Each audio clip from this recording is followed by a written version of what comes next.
Welcome to Jump Shots from the Goal Line. I am your host, Jonathan Dugan. I am joined by my co-host, John Henningsen.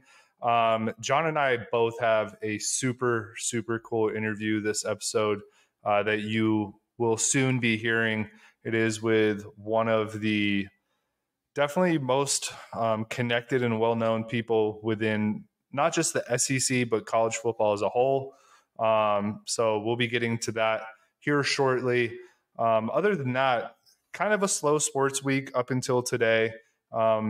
Obviously, Kyler Murray's contract came out last week. We talked about it on the last episode. He got absolutely paid, but there was a small detail that was included in the contract that required him to do, I believe, 4 days of independent film study. John, what were your thoughts on that little clause within the contract? Yeah, I mean, a couple things. I mean, one, it kind of just makes me laugh, right? If I take the people out of it, just the idea that you would put in this little stipulation, kind of like a student's IEP, like it allows them to do certain things that help them, manage their different picadillos, if you will. So for those reasons, it made me laugh. But then when I kind of take a further step back, like it's really just a miss from like whether it came from, it doesn't really benefit anybody. So I still don't really understand where the info came from, because it doesn't benefit the team. It's not really a good look for them. It doesn't benefit Kyler. Obviously, he was embarrassed.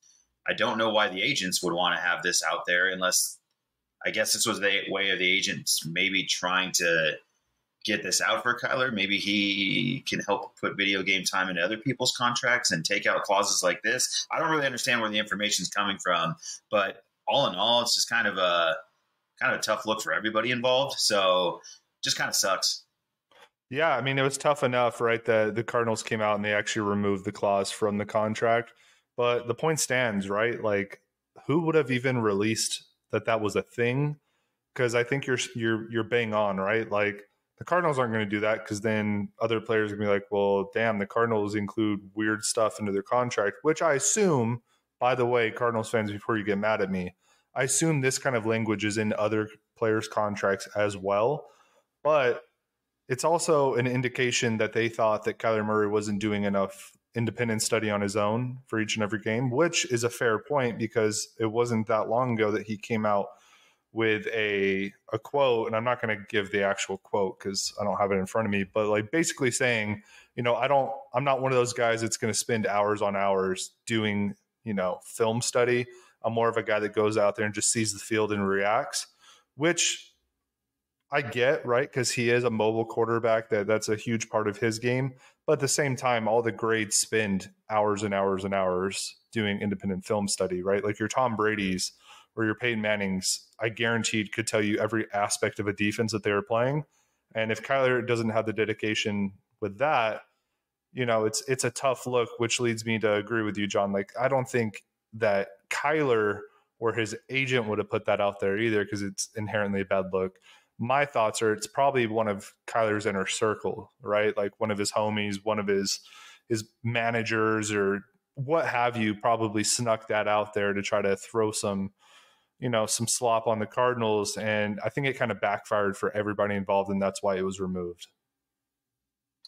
Yeah, it was just such a weird little thing. Like I said, it was, I think we talked about it before. We weren't really high. I don't think either of us was particularly high on the Kyler deal. Even though I kind of know you have to pay that guy, and like, yes, of course you're going to, but like we had our concerns probably prior to this, right? And I think these kind of were the concerns. So That's why it ended up being such a thing, is because he already had those quotes out there. That's kind of the vibe he gives you when he does his, pouty face in the sideline, is like, whatever, like I'll do my thing, and my thing either works or it doesn't. It is what it is. He I don't know. He's an interesting cat. I think he's like a little, I don't know if I'd want him to be the face of my, like if he's not a quarterback, no one cares. Like literally, if he's a wide receiver, I'm laughing at this and saying, I love this guy. But because he's your quarterback, you just look at it a little bit differently. So that's where it's, maybe a tough pill to swallow for Cardinals fans. Like from whatever side you're looking at it from, there's just, you can either just laugh at it because it's all like kind of nonsense and none of it really matters. They got to go out there and play. But, if you have your concerns, this potentially just gives you more pause. Yeah, and I think you can even look back to last year's playoff game, right, where he went in there and what did he have, like 115 yards passing or something? It's And brutal. like playoff football is definitely one of those things where if you're not watching film, the other team sure shit is watching film. And I think that might have been a clear indication to anybody that may be a tad impartial, right? Like that dude probably doesn't really dissect a defense the way that a top tier quarterback probably should, which leads to the fact of, okay, he's probably not watching enough film. And I understand from the Cardinals' viewpoint, I don't think it was a damning indication from their viewpoint of like, hey, we don't think you do this enough. We're going to throw it into a clause. I think they ultimately just want to get him better. And that might sound like very like pro, Cardinals organization or like pro football team. But like, I don't care about either side. I'm not a Cardinals fan. I don't care about Kyler Murray. I just think it's a team wanting to get the most out of a young talent, and that was their way of doing it. Now, granted, they probably didn't have to include a clause. It probably could have just been one of those things where you're just hammering down on him every day at practice. Like the assistant coaches are like, hey, nope, we're going to go do some independent film study. Let's go, or whatever. Like I'm not in an organization every day with a football team, so I don't know how those things play out. But I think it is just an indication the Cardinals want their player to get better. And I think it's being misconstrued to being just a slap in the face to a player, which I don't think that's how they meant it. Am I off base there? I don't know. That's what's weird about it too, because this is awkward, and I don't even necessarily want to dig into this part either because I don't understand enough of the inner workings, and I definitely don't want to like cast this dispersion in any direction either. But you do hear those whispers of, I don't know, would they have done this to a different quarterback? Would they have done it to a guy that looks like this way or a guy that looks that way? And like, you don't ever want those whispers out there. And like, I don't know if that's fair or unfair. And that's why I don't even really want to talk about it and even like hesitated to bring it up. But you do see that stuff out there, and it's kind of right because it ties in with your guy, right? The same kind of stuff. Like, do you say the same things about Lamar Jackson that you say about other quarterbacks? And does Kyler get the same kind of contract treatment that other quarterbacks get? And so that's where the Cardinals have put themselves in a bad spot. So I think to your point, like if you're going to want to put this in motion and you ultimately are just trying to help Kyler and being benevolent about everything you're doing, well, then you need to think about what it looks like in terms of the context. And you're right. Those things would have been better left unwritten. Maybe they need to be said, but they probably didn't need to be in print, and they probably didn't need to be released to the world. So it's just kind of it's just an awkward, like, it's just like, it's what I mean. Like I don't want to ever take the serious version of it because like, I don't ever really want to be that serious on the show because we're just talking sports and I just want it to be light and fun. But those things are things that you have to consider if you're a front office. Yeah. It leads me to wonder, I would love to ask either a former player or just somebody that's intimately involved with like a pro team. And this might be a question for maybe one of our guests coming up, is like, what's the funkiest language we've seen in a contract, right? Because like, there's got to be stuff out there. I mean, Jamarcus Russell was a quarterback in the NFL, for God's sakes. Like, there's got to be some weird clauses that have been put in there. And I would love to just hear like some of the funkiest. Like, I think that would be a fun thing to hear.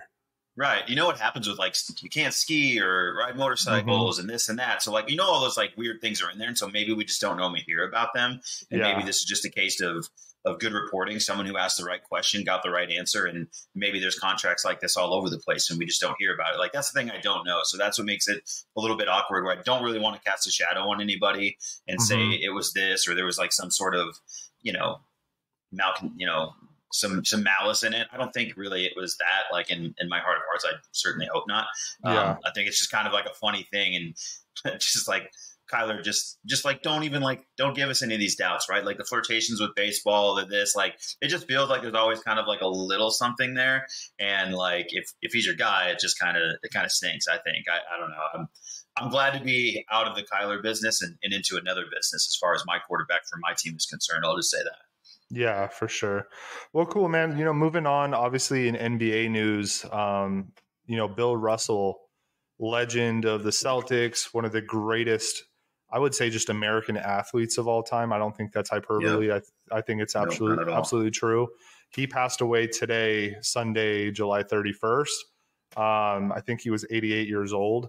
Man, what a absolute pillar of excellence for the NBA, for the African American community, for just athletes in general. I mean, that guy, when you think about winners, like he won 11 NBA championships. He won a gold medal at the Olympics. He did it all during an era where it was very non-conducive to be an African American male in America.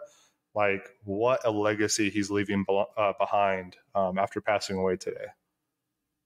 Yeah, I know nothing I will say will, especially given that I found out as I hopped on here with you about this. There's nothing I'm going to say that's going to equal what Bill Russell's done. But as you mentioned, and I think you said a lot of like the wonderful things, right? He's just one of the most important athletes ever, like period, like just in every way, whether, his impact on and off the court, both equally great, like a tremendous everything. Like he just seems like a great human being. I think probably someone that maybe we all wish we could have known better, because I think he was also a little bit private and like probably for good reason. And like, I'm probably happy for him that he was, but I'm sure with his passing, we're going to hear a lot more great stories.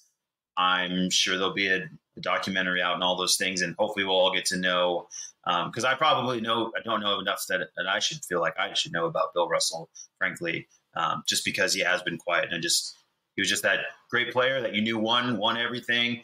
Had a very great civil impact. You see those touches on things. Every time something big was happening, you were always going to get him to chime in, and he always seemed to have the right words for the right situations. So a ton of respect for him, but probably all of us get a chance to learn a little bit more about him, sadly, in his passing.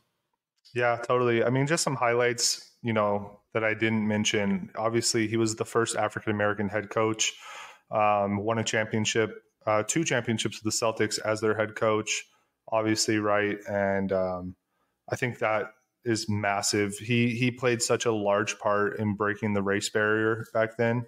And his legacy is big enough that they renamed the finals MVP after him in 2009. So massive figure in just sports overall. And he will definitely be missed.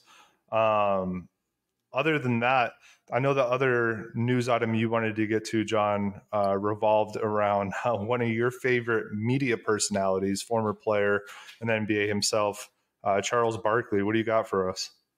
Yeah, that pesky live tour. You know what I mean? They just can't stay out of the news, and they're staying in our lives. And they were trying to, and I don't know how serious it was. I always kind of felt like it was leverage from Charles just to say, hey, TNT, like, I'll take more money. But ultimately, the Live Tour was trying to attract Charles Barkley to potentially come and do some commentary for their tournaments. Barkley was kind of like tiptoeing around it, saying, hey, maybe I could do that. And, generally speaking, he doesn't seem like the guy that wants to take on several jobs. He likes his off season. He mentions that frequently. And so the big sigh of relief here, and the only headline that matters to me, is as long as Inside the NBA on TNT stays exactly as it is, the best show in America, this is a small victory for everybody, or a really huge victory for everybody, because for my money, that's just the best show on TV. Don't ever break that up. Barkley's already teased at retirement. He's got to go when he's got to go. I mean, that's ultimately up to him. But it would have been a real kick in the shorts to lose him to the Live Tour, and to kind of hear him do okay with golf. And maybe they find a way to make that work, but don't mess with perfection. Thank you, America, for making this work. And Charles Barkley and TNT, if you coughed up more money, good on you. Yeah, man, totally. As much as I probably would have tuned into the Live Tour, more than likely, if Barkley was one of the commentators, strictly just because of Barkley, not because of the actual golf being played, I am definitely more than thrilled that he's going to be staying on TNT, just because that whole cast of characters, man, Eddie, Kenny, Shaq, Charles Barkley, like that's the perfect melding of personalities and chemistry. That's what every like sports show should aspire to be like. And losing, Chuck would have been a massive blow to that whole show. For my money, I think he's kind of like the engine that keeps the Ferrari running, right? Because that's what it is. It's definitely a Ferrari in the industry, and he is for sure a massive part of that. It would have been a huge loss for TNT, and good on TNT for being able to keep him, and it sucks for the Live Tour. Just another L for them, but I'm sure that they'll throw those big bundles of cash at somebody else that will make us go, "Oh, damn! I can't believe they got him." Yeah, that's it. Just embrace that Charles is around, baby. That's it. Just like be glad that we get to keep it going, and our gem is protected here. Mm-hmm. Yep. Well, awesome. This episode, I'm super excited for everybody to listen to it. It's our first guest ever on the show. We obviously have been doing our conference previews. John and I did the Pac-12 last week because that's obviously, what we cover the most just as fans. And it's what we pay attention to. It's what we paid attention to our whole life. So we have a very intimate understanding of how the Pac-12 operates. But this week we're going to be diving down into the southeastern part of the United States, covering the SEC conference. Obviously, John and I are not located in the southern part of the U.S. We are big fans of the SEC, as I think most college football fans are. I think anybody with two eyes can definitely view the SEC as probably the strongest conference in college football, most definitely. Big Ten fans, I'm sorry. But we wanted to make sure that, we didn't not cover things or we didn't bring enough information to our listeners. So we brought in the big guns this week, and we actually have an interview with Braden Gall from Athlon Sports. This are, going to be releasing today. And then later this week, be on the lookout as well. We have an interview with Chris Gordy from Locked On SEC coming out. So this episode will have the Braden Gall stuff. Look out for next week. We will have the Chris Gordy interview. But man, John and I interviewed Braden a couple days ago, and I got to tell you guys, you are in for a treat. It's a fun episode. I hope you guys enjoy it. Please let us know what your thoughts were. If you thought we got anything wrong, or if you thought Braden got anything wrong, please let us know. But also do us a favor, follow Braden on Twitter.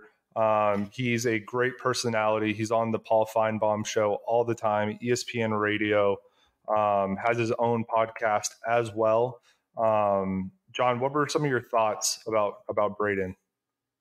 Yeah, I don't want to give anything away or take anything, but I mean, just like I put it out on Twitter, but he's just the guy that you want to, like, you're a guy traveling the country, a traveling salesman, if you will, or whatever it be that takes you to the airport. He's that guy that you hope sits down next to you at the bar while you're having a couple beers, killing time on the layover. He just knew everything about college football. We talked a little music, mixed and matched here. Basically was just, a wealth of information on any left or right turn we took him on, and just had a great time talking to him. And so, yeah, please give him a follow. He's got his own 440 Sports brand that has a couple different podcasts, so you can follow him there as well. He didn't run a bunch of commercials during our stuff, so we're trying to make sure we plug in a couple for him now. But guy was just awesome, and I think you'll really enjoy the listen. So, yeah, please hang in there. I think it's some of the best stuff we've done so far. And dang, man, the guy that's hosting for Paul Feinbaum when he's out is talking to us. So we're stoked. Yeah. And you guys can follow Braden at Braden Gall on Twitter. You can follow him at 440 Sports, or his great nonprofit that he's a board member of is at Our Kids TN, obviously Our Kids Tennessee. So please give him a follow. We're super stoked to have him on this week. And without further ado, here's that interview. All right, guys, we are super lucky to have an awesome guest for you guys today. We have Braden Gall. He is a writer, a personality for Athlon Sports.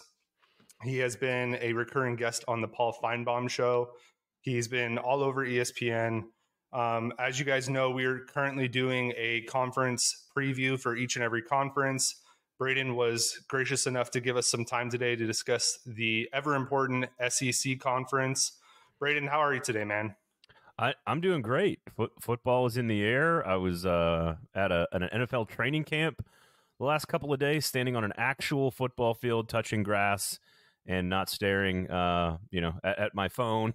So it's fun. And once the weather breaks here in Nashville, it'll feel like football season, but I'm excited, man. It's a fun time of year. Dude, that is so cool. I'm super jealous that you got to go to an NFL training camp. That's incredible.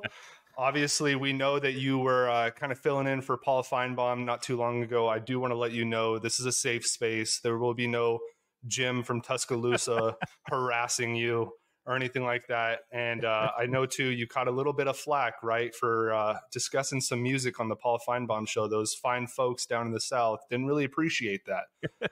Which is super ironic, considering, like, the argument was you're not a Southerner if you don't know these country music acts. And I'm not talking about, like, bro country with, like, bedazzled jeans and stuff. I'm talking where they don't write their music. I'm talking about, like, true outlaw modern country. And I was just rattling off some names and, yeah, caught a little heat for it. I will say, though, in this business, if you've been in this business long enough, there's a line. Like, if you start, like, sending death threats to my wife and children, like, there's a line where it becomes a huge problem. But if you're going to take some time out of your day to log on to Twitter, @Braden Gall, or call into to any show that we're doing or live stream or whatever to tell me how dumb and awful my takes are, I'm genuinely honored by that. I thank you for people that do that. It is part of the gig, has always been part of the gig. And I'm honored that Jim from Tuscaloosa, that I am living rent free in Jim from Tuscaloosa's head. I am honored by that. Man, I could not believe when Paul came back on the show and you dared him to call in, and he called in, I think, within 30 seconds. So yes. Yeah, rent free is correct, man. Funny, I don't know how much time we've got here, but a funny quick story about that. I was sitting at the table with Paul, and this is at SEC Media Days a couple weeks ago, and we're sitting there, and because I've filled in and hosted the show for him a number of times, which is not, most of his guests don't have that on their resume, which I'm honored to have. But we were just sitting there, and we're coming back from break at the top of an hour, and Paul just points at me. Like, he doesn't say anything. He doesn't tell me he's going to do this. He just says, he looks at me and sort of like puts his hand in the air and goes, "Go for it, dude." Like, he doesn't say this. It's just this motion of like, go for it. Oh, wow. Like, bring us back from break, dude. And I was just like, welcome to the Paul Feinbaum show here at SEC Media Days. I am not Paul Feinbaum. I am Braden Gall. Yeah. Perfect, man. Well, hey, we like to have fun on this podcast, man. So, I don't think anybody from the Paul Feinbaum show is going to be listening. So we're going to give you a chance to kind of redeem yourself, at least on your music takes. I know John has a quick, fun little exercise for you. Yeah, John, do you want to go ahead and explain to Braden what we got? Yeah, if we don't have to jump into this, and I don't know, Braden, if this is something that you're game for, but I mean, I just kind of wanted to, because I know you have this some of these outlaw country takes, and maybe you mix and match that with some of your, I don't know what your total breadth of country knowledge is here, okay. But I was just kind of thinking, like, because as you mentioned, right, it's not this bro country, and I know Spencer Rattler, he comes from Arizona. He hails from kind of the Phoenix area where I grew up from. And he feels very like Florida, Georgia line to me. And so I was just kind of wondering if you just had like a quick palette of, a chance to redeem. And Dugan says we have some fans in the South, so maybe they will catch up to you here. But presumably it's mostly Pac-12 fans out here who may or may not listen to country music and maybe Sure. have a different level of taste. But, is there like an SEC quarterback that reminds you of, is this guy equal to such? Who's the Garth Brooks? Is there a George Strait? And maybe it's tough with college quarterbacks who are all 18 to 22 years old, but just wanted to give you a chance to kind of wax poetic on a couple of different things there. I mean, hopefully bringing a couple of your worlds here together. No, sure. And listen, we can certainly tie it in to the West Coast. Like the Bakersfield movement was such a huge part of the origination of country music. And yes, a lot of like Western country folks, like, again, like Merle Haggard is one of them, who's Sturgill Simpson, who's a modern country guy that I think is one of the most extraordinary musicians I've ever seen in my entire life. He's got like a Japanese anime album, and then with like hard rock, and then he's got a bluegrass record, and then he's got like 3 true country records. He lived out in the West. He was a military guy, lived in Seattle during the grunge era, lived in Denver working on a railroad. Like he is like the modern Merle Haggard, who again has all that West Coast stuff. Now, if you are trying to get me to, like, I do not, like, my wife will kill me for saying this. Like, I listen to some Garth Brooks and some George Strait. I don't like a little bit of Hank, OG and modern. I am more exclusively outlaw in the past. So like Waylon Jennings, Johnny Cash, Merle Haggard, and current outlaw, which would be, in my mind, Tyler Childers, Margot Price, Jason Isbell, Sturgill Simpson, Brent Cobb, which some of that skews Americana. So it's hard for me to be like, okay, Hendon Hooker is, who in modern country, because I don't listen. Can we cuss on the show? I don't know. What yes, please go nuts, for it. I just dropped the weirdest question on you of all time. Knowing I think this was in your wheelhouse though, and I was very excited because this is very much in my wheelhouse. You can hang in there. So you mentioned Florida Georgia Line. I have had a chance to meet them. They are nice, wonderful, amazing people. They truly are some of the nicest people, and like most of my wife's friends will tell you that I look like the not attractive one of the two. Like that's a long-standing running joke in the circles of my wife's friends. But here's the thing. I don't listen to that shit. I don't listen to that my kids don't listen to that Disney shit. I don't listen to that modern country shit. I don't listen to it. I listen, if it's mass produced on Music Row, which is here in Nashville, and put out there, like Chris Stapleton is the only one that in my mind crosses over into both, like has a foot in both worlds, because the modern big country machine does truly excommunicate all these other folks. Like they are not welcome, so to speak, in like the big industry machine. And there's a lot of problems with that machine, including bad music. So I don't listen to a lot of that. If you want me to go back and do some other stuff, like if you want me to say, Bryce Young is Garth Brooks, that's a good comp because Garth Brooks is clearly one of the GOATs of all time in this genre. Bryce Young is the best quarterback in the SEC right now, maybe the best quarterback in the country. Sure. I think CJ would probably have something to say about that.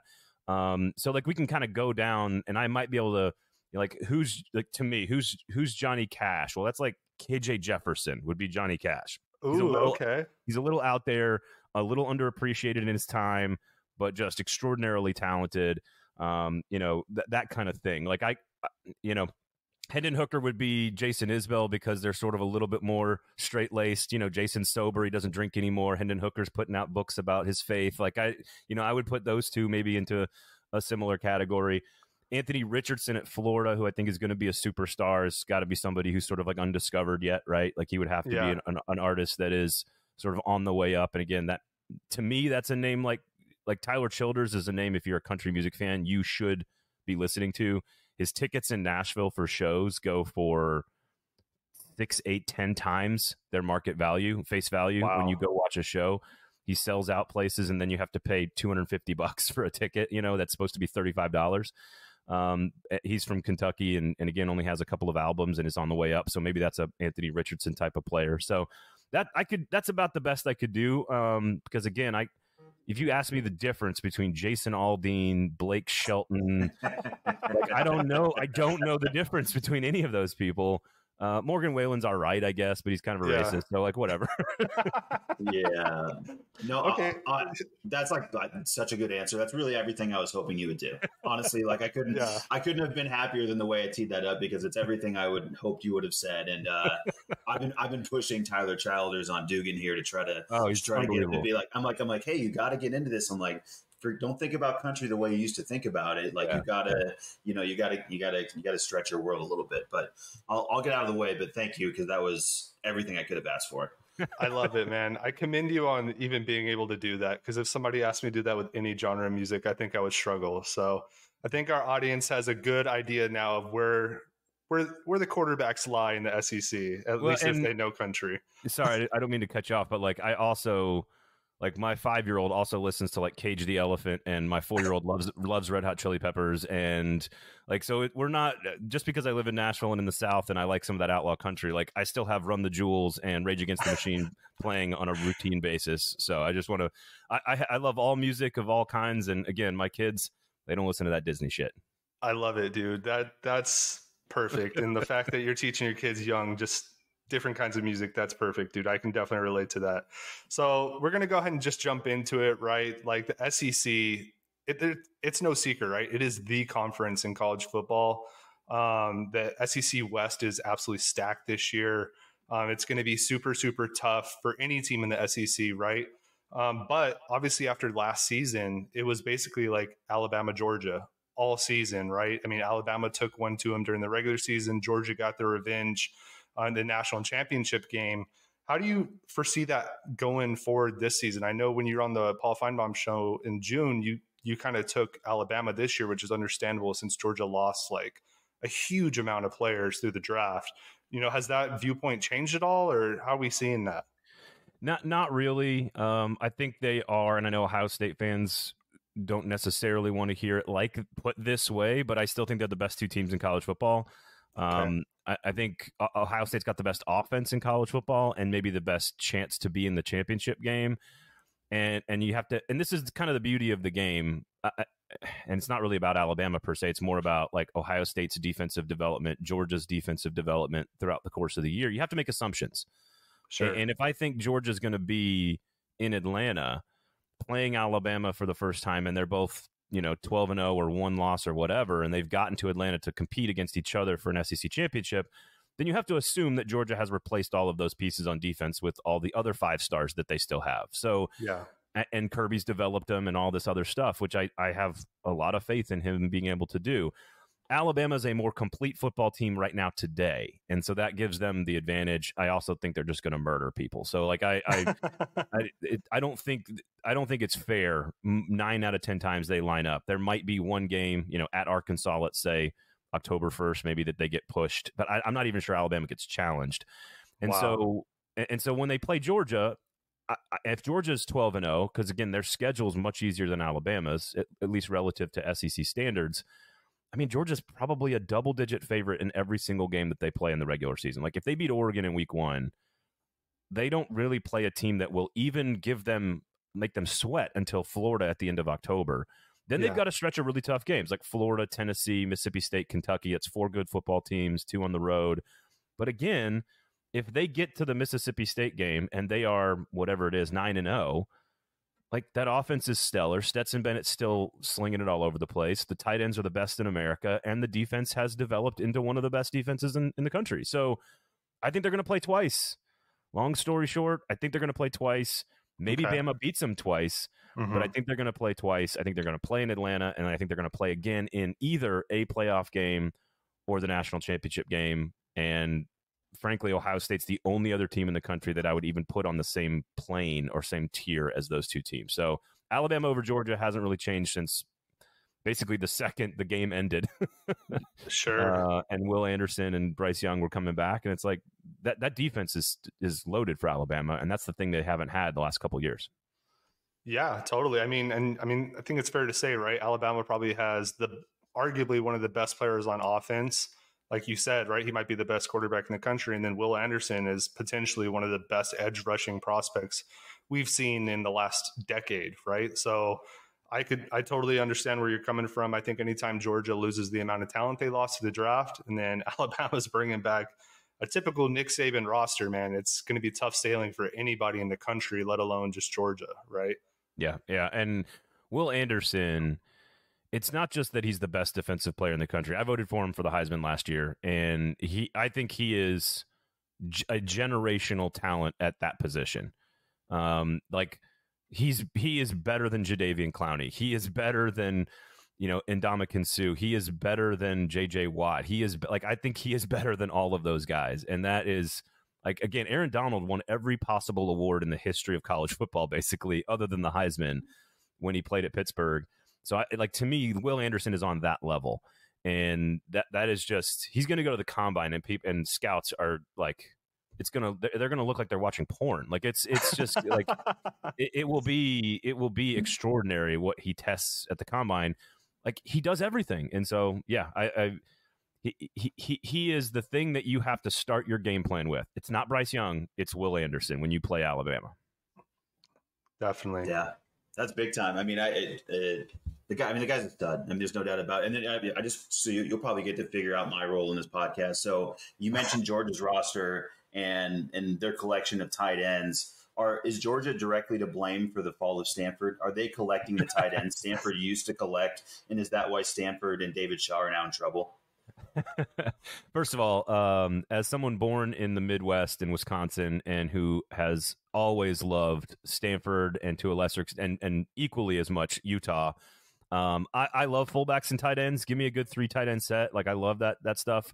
But I think there's more to it than just Georgia recruiting Stanford's tight ends. There's something about like how Stanford has failed to develop like an entire defensive line like they used to, but that's a totally different episode. But yes, basically, they're 3 tight ends. I don't think I've ever seen a room. You know, Brock Bowers is a freak of nature. I mean, he's an NFL All-Pro, like waiting to happen. But like Darnell Washington, Eric Gilbert, like if all these guys are on the field at the same time, they all have different skill sets and all could be considered among the best in the country, and that is extremely unusual. And I'm here in Nashville where Austin Hooper is showing up in camp and for the Titans, and I'm like, that is a professional tight end, and that's a Stanford guy, right? So yeah, they had their run, and it's not to pivot away from Georgia's tight ends because they're extraordinary. It's a big year for Stanford. They got a heck of a quarterback who can sling it around, and David Shaw needs to show us that he hasn't lost. The program isn't still trending in the wrong direction. Yeah, hopefully Stanford's actually changed up their offense for the first time in like 15 years. So we'll see. But yeah, totally.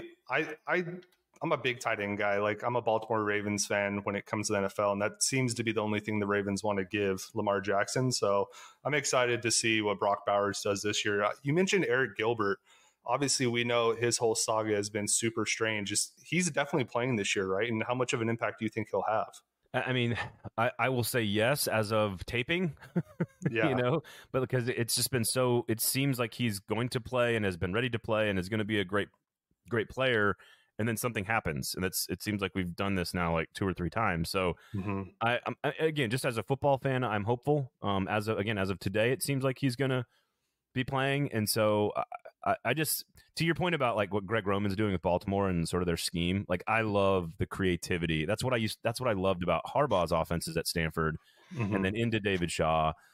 As well as, some teams, a lot of teams in the Big Ten West who love tight end. Like, I think it is that position, because not everybody has one, NFL or college, it allows you to be so creative schematically. And I just think if you've got a second one, you are on another planet. And if you've got a third one, you're in outer space. And so that's where Georgia is with those 3 guys. And people are, rightly concerned about some of the pieces they lost on offense around Stetson Bennett, but he has options, guys. Georgia's offense is going to maul people in the first couple months of the season. Perfect. Yeah, Georgia's definitely out in outer space chilling with the aliens when it comes to tight ends. So that's awesome. So moving on, right? Obviously, we talked about the 2 big dogs in the SEC, but what are some sleepers in the SEC that you think could really make some noise this year? Because obviously, it's such a deep conference that it's almost seemingly every year that we have a team come out of nowhere and actually be incredible, right? Whether it was LSU a few years ago, or even Georgia surprised a lot of people last year. Who do you think this year can really put up a good fight?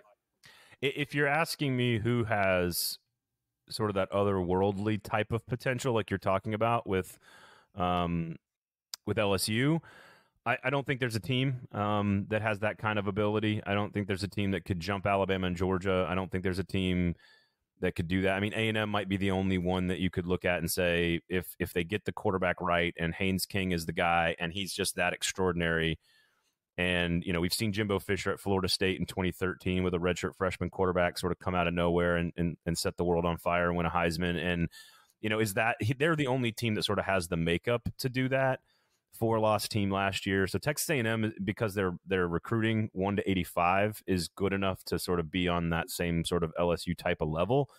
They're the only one that can do that. Now, if you're asking who could jump up and have a 10-win season, finish second in the division, have a top 10 team, and if we had an expanded playoff, make the playoff, then I think you've got like 10 teams you could pick from, which is, to me, again, as a fan of college football, I've never seen the collection of SEC fan bases, like outside of Auburn, because they don't really count. They're just kind of they're in their own world.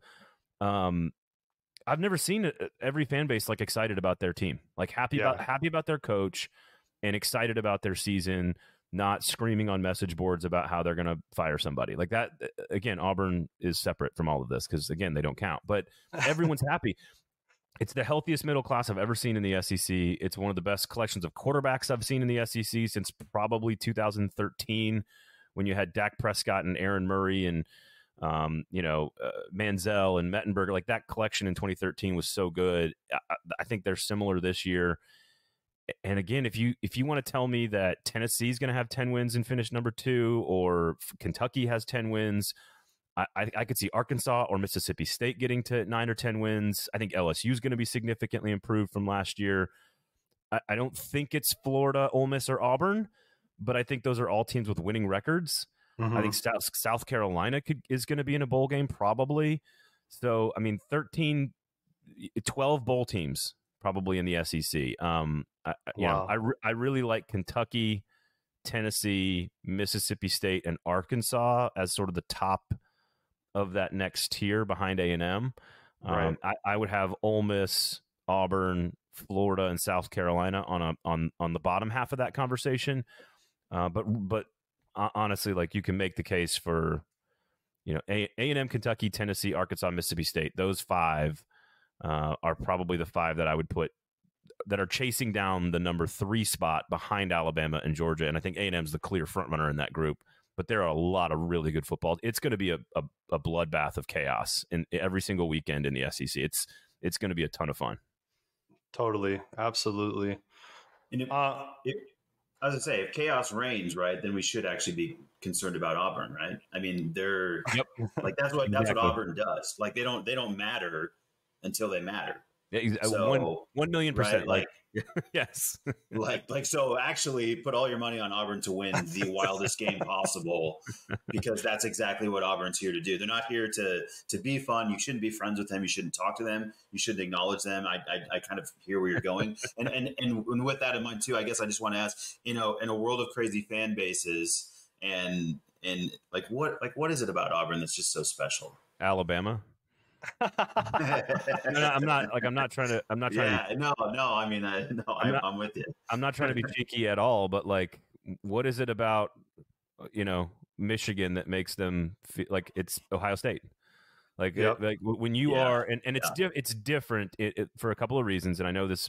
I hate the "it just means more" thing, but like, it's a double-edged sword of a marketing slogan, because it does mean a whole lot more to people, especially in the state of Alabama, when you are interwoven the way they are. And I think this is what makes a great rivalry. This is what makes the Civil War great, the Holy War great, the Apple Cup, the Territorial Cup, like all of these.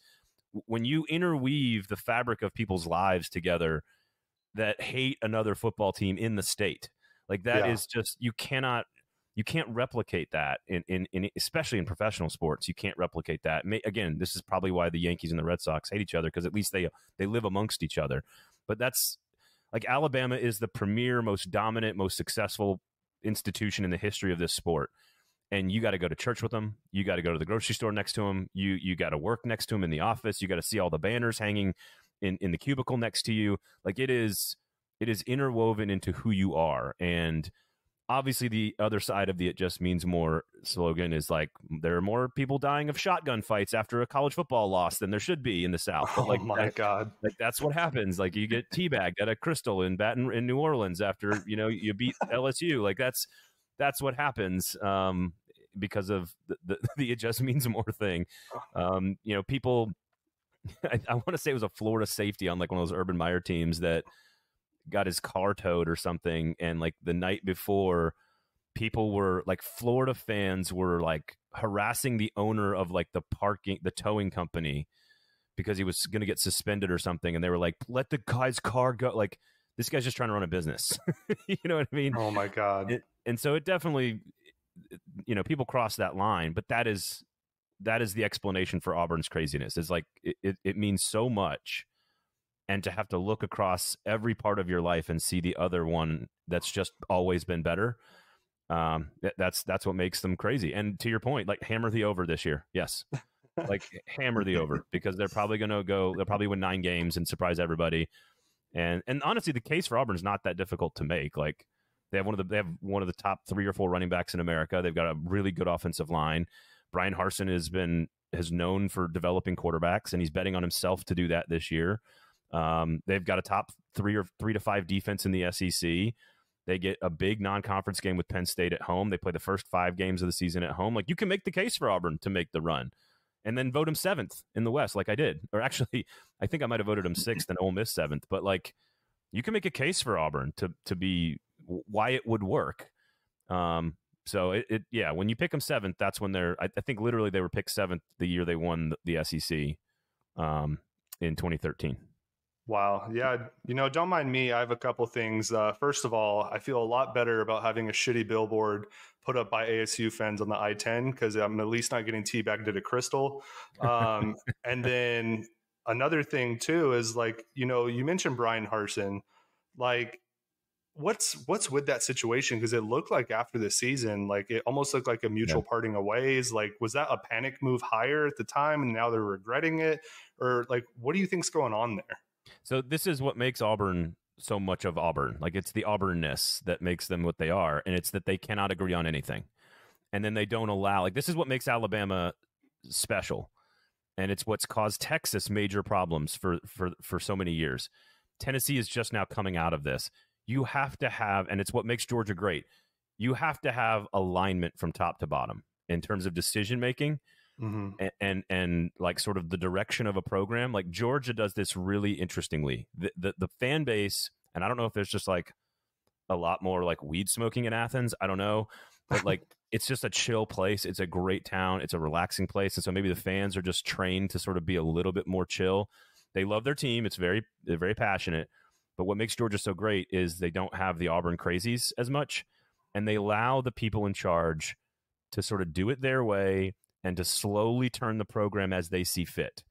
Texas and Auburn do it and Alabama's the same way. Every single person at Alabama's program, from the highest board of director and the biggest booster down to the, economics teacher in the business school, like, they are all aligned in their vision for how it needs to be accomplished. Texas and Auburn, for example, they just flail about wildly. They take wild swings at it. They never can agree. The top guy doesn't agree with the second guy, who doesn't agree with the fourth guy, who doesn't agree with the coach. And that's what causes a program to sort of not ever achieve what their expectations are. And Texas is a perfect example of too many cooks in the kitchen. It's just always been like that. And that's why if you look at Texas, like, there's no reason for Texas to have one national championship in like 50 years. Like, that makes no sense. And it's because they can't ever get aligned. Auburn, it's like when they find the right thing, it aligns quickly and then it explodes. But they win a national championship. Like, that's sure. They get Cam Newton and they win a national championship, and then the next 2 years later they're 0-8. And that's sort of how Auburn works. Brian Harsin wasn't the guy they all wanted. They didn't all agree on him. He doesn't have the same ties to the region, so he doesn't fully grasp the recruiting needs at a place like Auburn. He had some coaches forced upon him. His offensive coordinator, Mike Bobo, was not his choice, in my opinion. Doesn't fit his offensive scheme at all. And so there's just been infighting. They've never agreed on whether they like Brian Harsin or not. And as long as the boosters at Auburn are fighting, you got problems. Yeah, totally, man. That's a situation to definitely watch for sure. I know Brian Harsin, obviously we're West Coast guys. I mean, he was wildly successful at Boise. So you would think he can definitely coach. And you would think if he gets the right backing, like, he could do a lot of great things at Auburn. But like you said, if there's infighting, like, good luck, Brian. Like, good Lord. The number of Pac-12 coaches I would fire today to hire Brian Harsin, I mean, there's a few. Like, if I'm Colorado and I could hire Brian Harsin, I would get rid of Carl Durrell in 2 seconds for Brian Harsin. Like, he's not a bad coach. I just don't think he's a good fit at Auburn. I don't think you're going to hear any arguments from the good folks in Boulder about that one for sure. So I know you mentioned Texas, right? Like, obviously that's a huge thing coming the SEC's way, right? Texas and Oklahoma leaving the Big 12 to come to the SEC. Is it next year? I know it constantly changes, but what are your thoughts on that? Like, are they going to have immediate success, or do you think it's going to be like kind of a rude awakening? I think it could be. It's a little bit of both. I think there's an acclimation period for every team. Like, if you look at Utah joining the Pac-12, you look at TCU joining. Those are extraordinary programs in the Mountain West. I mean, we're talking like 0-1 losses per season for those two programs. Mm-hmm. And then they kind of jump into the bigger leagues with a little bit more challenge, a little bit more depth, a little bit more revenue. bigger budgets in business, sort of that the big leagues are, and it takes a little bit of time. Now you're seeing Utah do what Utah does, which is we're just going to physically push you around and sort of play a different brand of football. And now they're one of the best programs in the conference. And so I think there's an acclimation period for sure. But at the same time, Steve Sarkisian, for example, if he's the right guy at Texas, and I think he's a brilliant offensive mind, but if he's the right guy, and we don't know that for sure, but if he is, then he's going to have 2 or 3 years, maybe 2, maybe 3. We're not sure. It depends. If the Big 12 takes a bunch of Pac-12 teams, this gets into expansion catnip here, but like if the grant of rights explodes and the Big 12 renegotiates with another TV partner, let's say CBS, all of a sudden that could allow Texas and Oklahoma to go sooner to the SEC, which they don't really want, but also they're going to have to break up at some point. So it's all about Sark building. Brent Venables has to do this at Oklahoma as well. If it was Lincoln Riley and Caleb Williams at Oklahoma, I would say that they could come in and win a lot of games right away. I need to see it with both Venables and Sarkisian before I say successful. But again, these are 2 premier programs with tons of ability to recruit and do it the right way. And Sarkisian's got Arch Manning coming in next year, so by his junior season they could be in the SEC and could have one of the best rosters in America, and that could allow them to compete. But I will not acknowledge Texas as a national championship contender until they actually do it. I'll believe it when I see it. And Oklahoma, it's a first-time head coach. We just don't know about first-time head coaches. So if Brent Venables puts together a defensive-oriented program that can recruit defensive linemen out of the Southeast in particular, and same with Texas, that is how you have to compete in the SEC. You need big dogs on the defensive line. That is what separates that league from everybody else. If they can do that, then they can find some success. But man, it's the days of Oklahoma just waltzing to 11-2 records on a bad year, like that ain't happening in the SEC. Yeah, definitely. Can I jump in, dude? I was going to say too. I mean, so obviously Missouri was able to jump in and have success right away. So I mean, and that's continued to go well.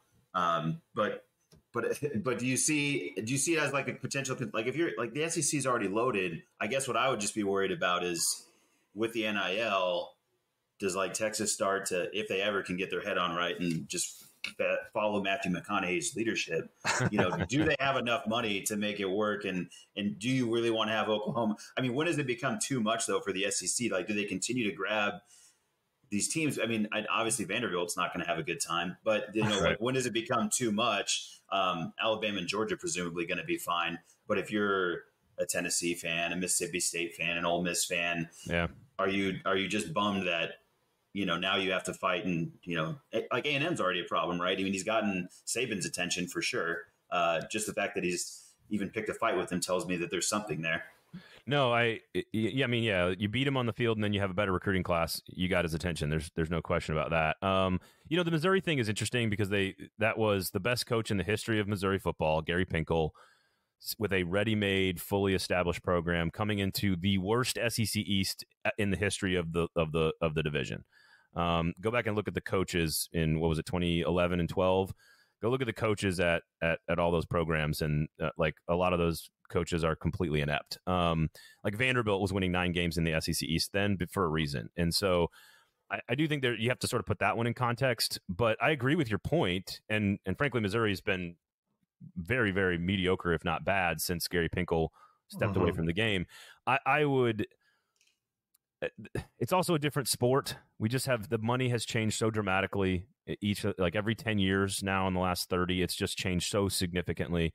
And I agree. Like I wouldn't put Tennessee in that group because I think Tennessee has upside that's national championship caliber. I would say that they have national title DNA, which is a phrase I use a lot. And I think there's only about 18 or 20 programs in college football that have that national championship DNA, which I would say I would describe as unlimited resources combined with access to players. If you've got those two things, then you can have national title DNA. USC's got it. Oregon's an interesting one. Like Oregon is always fascinating to me because like they have unlimited resources, and they have some access to players, but they have to do it a different way. But you're right. Mississippi State, Ole Miss, Kentucky, like programs that cannot recruit 5-star athletes traditionally over and over and over again against those big teams. Like they're just getting pushed down the pecking order when Texas and Oklahoma join. and it's also why I think the SEC is fine to sit where they are for 10 years. I don't think they're adding anybody in the near future. I think they're going to take Texas and Oklahoma and sit by and wait for that grant of rights to run out for the ACC, and then maybe cherry pick a few ACC teams in like 2036 sometime. But I don't think the SEC is in any hurry to do anything. They're gonna sit tight for a while because their 16 teams are stronger and better than everybody else's, mostly. Yeah, totally. And obviously, Braden, we know that, you're based in Tennessee. So like, obviously the allegations came out about Tennessee and everything going on there. What does that mean for like Josh Heupel and the rest of the team going forward? And you guys can chime in on this too. Like it feels similar to how I now view the USC Reggie Bush stuff, where it's just like yeah, Pruitt was a complete knucklehead. Like, okay, like, we kind of knew that going in, and he's fun though. He's something. I'm not sure he's a fully formed adult human being, but whatever. It's like Fulmer, as much as Tennessee fans love the guy, like he backstabbed his way technically into the head coaching job in '92 with Johnny Majors. There's a big chunk of the fan base that will never forgive him for that. Most everybody just loves him as Uncle Phil because they won the Natty in '98. But like he's widely unqualified for that AD job, and he sort of backstabbed his way into that as well. So like it was a complete mess. But the allegations and the specifics of the cheating, like, number one, the NCAA has evolved its punishment practices, which I think is smart. We're not going to punish the current kids for the transgressions of some dude and apparently his wife from like years ago. So that's a good evolution from the NCAA. Morally, does anyone care that like a recruit's parent got money for a medical bill? Like that's not I don't have a problem with that. Like I just don't think that's an amoral thing. Is it cheating? Sure, but it's why it's going to be a fine and they're going to pay a bunch of money. But they also went along with the investigation. They didn't lie to the NCAA, which is always like the worst possible thing you can do. And they cut the cancer out. Now, they've also ended up with a better chancellor, a better AD, and a better coach, which is that alignment thing we're talking about, because Tennessee's always had too many cooks in the kitchen, and now it feels like they do not. They've got people in charge making the decisions unilaterally and together, which is what you need as a program. And they saved money in the like they got rid of a garbage coach and an unqualified AD, went along with an investigation, saved a bunch of money, and got better at every position. Like I don't like, if you're a Tennessee fan, like you're ecstatic about all of this stuff, and you couldn't care less about a giant fine that the NCAA is going to make them pay or whatever. Like again, like it feels like the old NCAA, like Reggie Bush and USC, old NCAA, Nevin Shapiro in Miami, old NCAA. There's just this old version of the sport where paying recruits is somehow like the worst possible thing you could do. And now we're all like, yeah, let's pay them. They should get paid. Like we should pay them. Yeah. So I think now, do I think that the morally correct right thing to do happened to line up with their financial interests? Yes, I think so. That absolutely is true. But maybe some recruiting stuff for Josh Heupel. Like maybe they take a scholarship or two away. Like I don't honestly, like they're not going to give him a bowl ban. It's going to be, you want to vacate wins and find a school that makes hundreds of millions of dollars, like go for it. Like I don't like vacating things is like the dumbest thing I've ever seen. Like I watched the games. I know what happened. I don't need to go to Wikipedia and see like an asterisk next to it. Yeah, the old NCAA is. I mean, it's honestly. I think everybody's over it. I don't think any fan is interested in how they retroactively try to punish this stuff. But I will say, I mean, at University of Arizona, the Wildcats, the Wild Bags, depending on your nomenclature, we've been known to get some. We got in a little basketball trouble, and I'll just say. If I could give any advice, take the bill deny, self-imposed sanction. I'm not going to recruit at Peach Jam and I'm going to go drink margaritas in Mexico, as opposed to the University of Arizona. Oops, we're going to tell on ourselves and then, have to live through recruiting hell for 3 years. Just deny, just pretend like nothing happened. Just nothing to see here and move on. I mean, that's my advice. The NCAA can't really do anything if you just don't acknowledge them. Yeah, and that's true. I will say, like, generally the NCAA tries to hammer you if you do lie about it. Basketball is a little different because you have the federal government like wiretapping people, like that, which is very different. Braden, nothing happened. Allegedly, nothing happened here. Right. We're trying to keep our allegedly. Like, again, I don't care if Sean Miller and Will Wade paid a recruit to come play basketball for them. I don't. It's not amoral to me. I do not care. But if it's on tape, at some point, like, I could not believe that those two guys were employed as long as they were, frankly, at those two schools. Because again, like, if we're gonna. I may disagree. Like, I disagree with lots of speed limits in Nashville. There's a lot of roads where I'm like, that's too low, needs to be higher. It doesn't matter what I think about the rule. It's still the rule, whether we like it or not. And so that, again, like, the fact that Will Wade was on tape saying, and they just were like, no, we're going to keep him for like years. That's the move. That's the move. I'm telling you, like, that is the move. Like, I don't want to get into. I don't want to get into politics, but yes, you could probably murder someone on Fifth Avenue and get away with it these days. Yes. Man, yeah, totally. Well, I have one last SEC question for you. We're obviously Pac-12 guys, right? But we have a very great affinity for our SEC coaches, namely one down in Stark Vegas. Who is your favorite personality out of the head coaches in the SEC? Well, it depends on like what you want.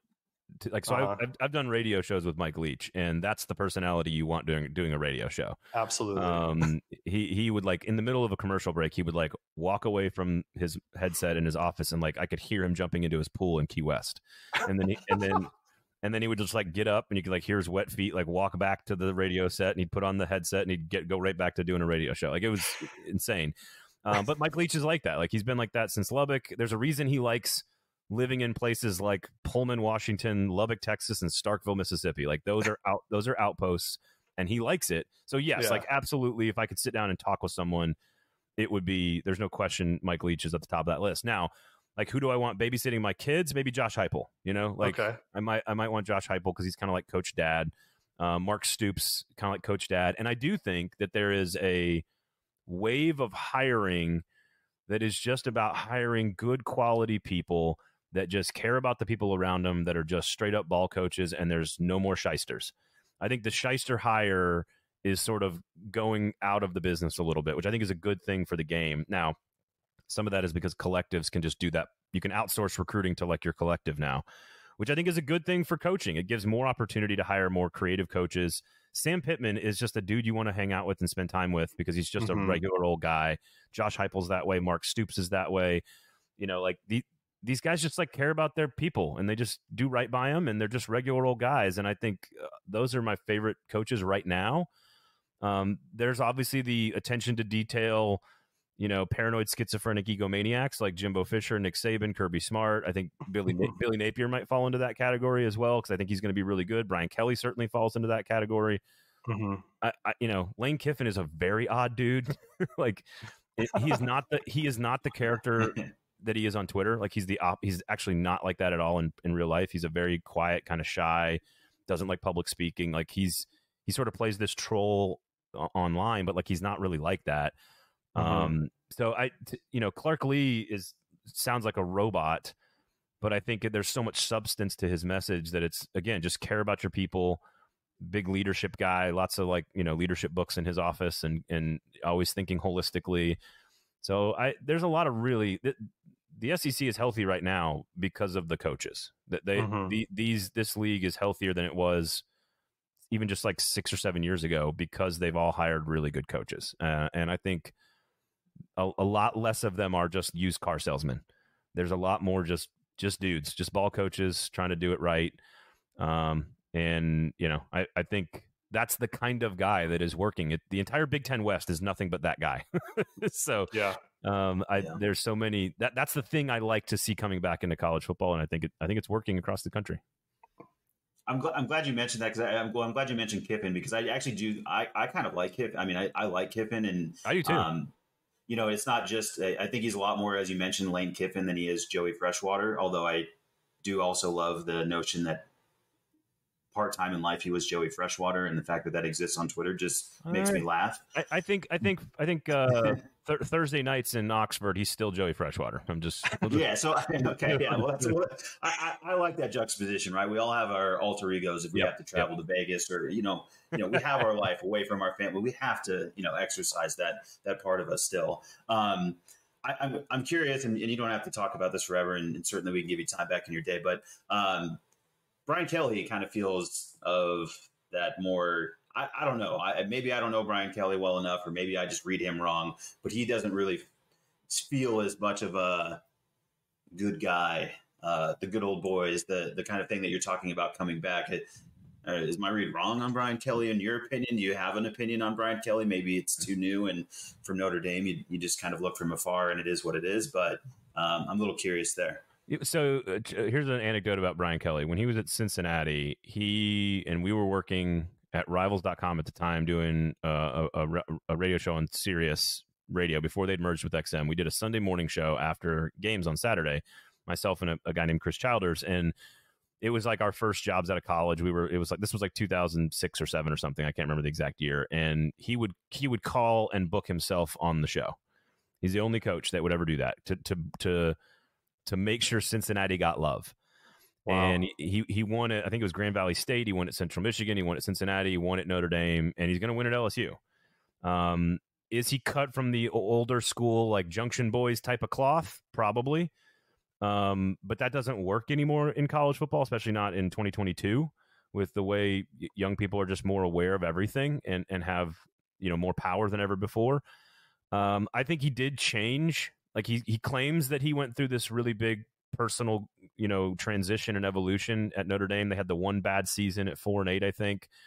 And he sort of said, you know what, I need to change how I'm doing things, be more personable with my players, be a softer, he was red-faced on the sidelines at all times during games. And I think, while I don't think that his personality hasn't changed, he is still a type A, attention to detail, totally focused on every inch of the program kind of guy, which again, you don't pass Newt Rockne at Notre Dame if you're not pretty good. They've won 54 games the last 5 years. That's incredible. He's been to 2 playoffs and 1 BCS title game in the last 10 years. There's not many coaches that can say that.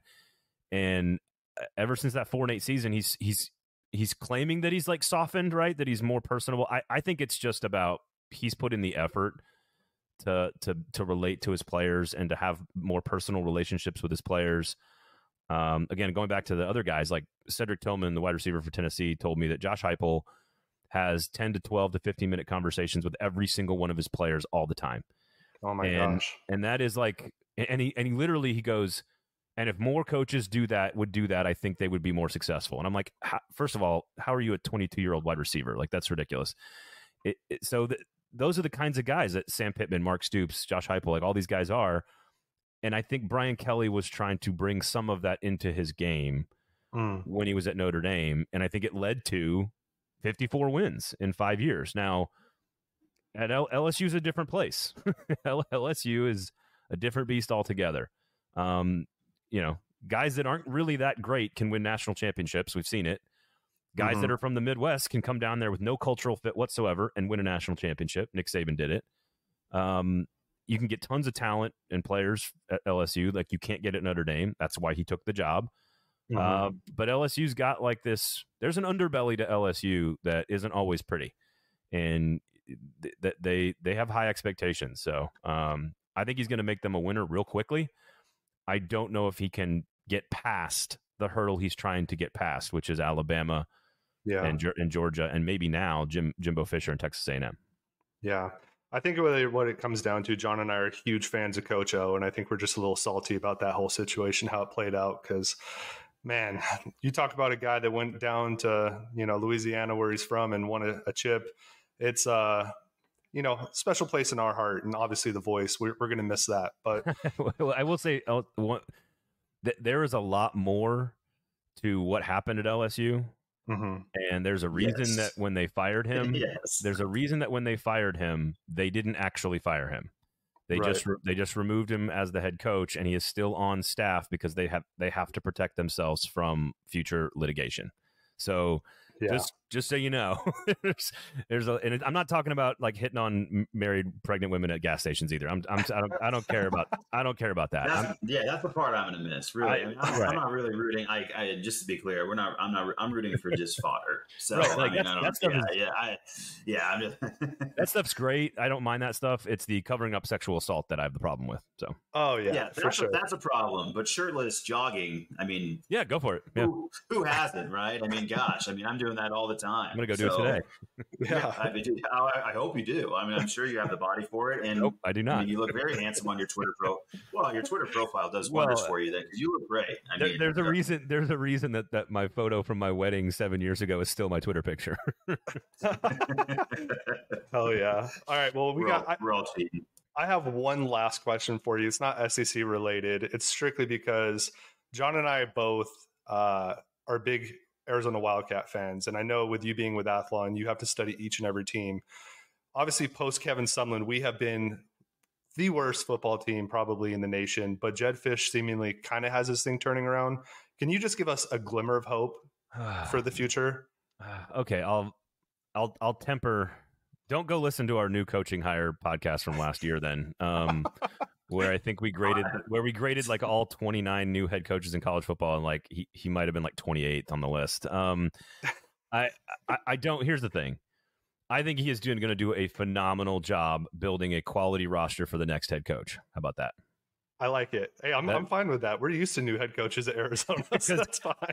I was shocked at the job he did recruiting and how well that they brought, how much talent they brought in. I'm just totally surprised by that. The questions are like, what are you going to do with it? And if he does that level of recruiting for a couple of years, the upward mobility in the Pac-12, whatever it looks like, is, or even the Big 12 if you move there, like there's a lot of fluidity in the Big 12 and the Pac-12 right now. And if you get good players, you can move up quickly in the league. The question is, can you coach them? And can you manage the game day? Can you develop a quarterback? Like I have some questions about that big picture for him. But it's sort of like Eli Drinkwitz at Missouri and a few other places. Like if you're recruiting really well, it'll save you for a little while.